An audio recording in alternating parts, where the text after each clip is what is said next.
Aujourd'hui, dans ma matrice me dit, j'ai envie de déposer une pensée et de la dérouler au fil de mon blabla.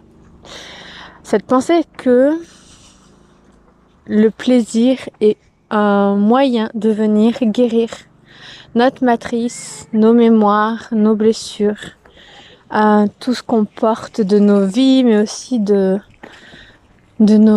générations avant nous, de nos mères, nos grands-mères.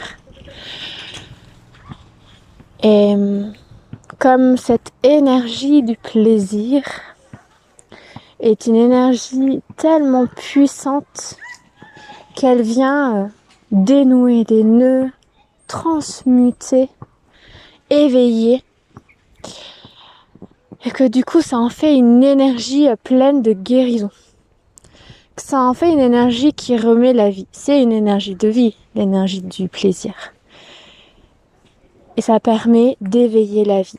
Et à travers la vie, de venir guérir toutes ces zones en nous qui sont souffrantes, qui se sont tues, qui sont comme mortes parfois.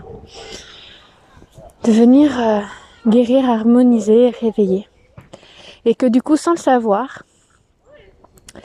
on a un processus intérieur très puissant et très transformateur, mais du coup en étant connecté au plaisir. Donc dans quelque chose de beau, quoi. Dans quelque chose qui fait envie. Et du coup, ça amène aussi à poser un peu le regard sur comment est-ce que j'aborde l'énergie de plaisir. Qu'est-ce que ça génère en moi? Est-ce que ça génère du stress, une fermeture, une peur, ou au contraire une envie, un élan? C'est intéressant aussi de regarder comment j'aborde l'énergie du plaisir. Comment est-ce que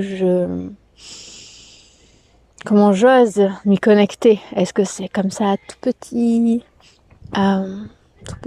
voilà, du bout des doigts, ou est-ce que vraiment j'ai envie de me délecter dans cette énergie-là, de voir un peu notre fonctionnement. Ça vient aussi dire des choses de nous, de là où on en est à l'instant T, en fait, de faire une photo de là où on en est, de notre processus intérieur. Moi, je sais que quand même pendant longtemps, je pense que c'était déjà quand j'étais plus jeune une énergie que j'allais pas forcément explorer. C'était assez gênant, même si ça m'a toujours rappelé, mais ouais, pas osé quoi quand j'étais jeune. Et puis ensuite j'ai osé y aller, mais c'était un peu, enfin ça restait en surface. C'était pas un peu, c'est que ça restait vraiment en surface. Quand même en faisant des choses qui peut-être peuvent sembler poussées pour certaines femmes, mais je restais quand même en surface. Ça pouvait être par exemple une chose tout bête, de faire de la pole dance. Pour moi, c'était aussi aller explorer cet archétype de la femme qui est libre de son corps et libre d'exprimer l'énergie du corps. Pour moi, ça représentait ça. Puis ça a pu être aussi les odionies, les massages du vagin. Mais et en ayant toujours une écoute, etc., de ce qui se passe, mais malgré tout, dans comment je laisse circuler cette énergie, comment je la laisse m'envahir et comment je laisse cette énergie du plaisir ouvrir des espaces à l'intérieur de moi, je plongeais pas encore, quoi. Et ça, j'ai commencé à plonger un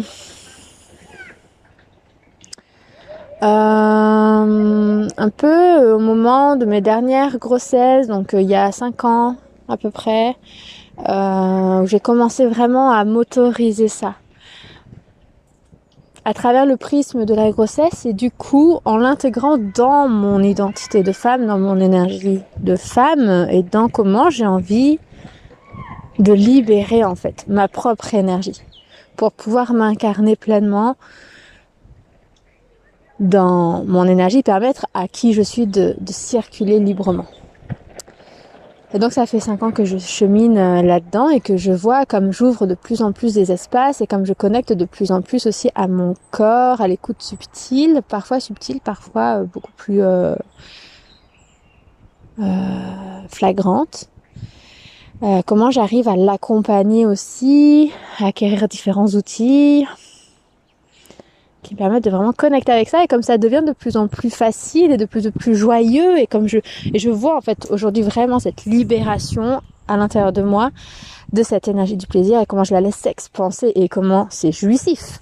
Ça a été un chemin, mais aujourd'hui, et je sais que le chemin il n'est pas fini, et que la Clémentine qui parle aujourd'hui aura encore une expérience différente dans 5 ans. Et c'est bon en fait de voir le chemin qui s'ouvre, de se dire ok, si j'en suis là au bout de 5 ans, waouh, dans 5 ans ça va être tellement le kiff en fait. Tellement le kiff parce que tellement la liberté de ressentir, tellement la liberté d'être, tellement la liberté d'exprimer ce qui est à l'intérieur de moi, toute cette vie à l'intérieur de moi. Voilà les mots que ma matrice avait envie de déposer aujourd'hui. Au plaisir de continuer à échanger. N'hésite pas à me dire comment ça vibre pour toi, comment ça se pose, qu'est-ce que tu ressens, qu'est-ce que tu comprends de ça, qu'est-ce que tu comprends pas, où t'en es, où t'as envie d'aller. Tisser le lien entre nous est tellement puissant, et les mots libèrent. C'est en ça que pouvoir poser, écouter et libérer la voix de la matrice de nos utérus est aussi un processus extrêmement libérateur. Je te souhaite un beau moment suite de ta journée, de ta soirée, de ta nuit, et puis à tout vite dans un prochain épisode. Ciao.